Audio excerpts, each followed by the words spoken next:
Outer ring రోడ్కి దగ్గరలో నాకంటూ ఒక మంచి విల్లా ఉండాలి అని అనుకుంటున్నారా? అయితే ఈ ప్రాజెక్ట్ మీకోసమే. ఔటర్ రింగ్ రోడ్ నుంచి జస్ట్ 6 కిలోమీటర్స్ దూరంలో గట్కేసర్ ఏదలాబాద్లో ఈ వెంచర్ అయితే ఉంది. ఈ venture HMD and TG RERA అప్రూవ్తో కూడిన gated community villa plot venture.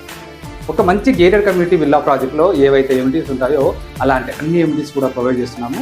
100 feet road, grand entrance arch, lavish club house, box cricket, open theatre, children's park area, children's play area, ఇలా అన్ని అమ్యూనిటీస్ కూడా ప్రొవైడ్ చేస్తున్నాము. And location highlight చూసుకుంటే ఈ venture near by mega engineering college, A S engineering college, international schools and cricket stadiums చాలా ఉన్నాయి. And outer ring రోడ్కి just 6 kilometres దూరంలోనే ఉన్నాం. మరి ఇంత మంచి వెంచర్లో ప్రైస్ ఎంతో తెలుసా? Just 19,000 rupees per square yard మాత్రమే. అది కూడా లాంచింగ్ ఆఫర్, కేవలం లిమిటెడ్ పీరియడ్ మాత్రమే ఉంటుంది. మరి ఇలాంటి వెంచర్లో మీకంటూ ఒక విల్లా ప్లాట్ సొంతం చేసుకొని వితిన్ 1 to 2 yearsలో కన్స్ట్రక్షన్ చేసుకుంటే మీకంటూ ఒక మంచి విల్లా సొంతం అవుతుంది.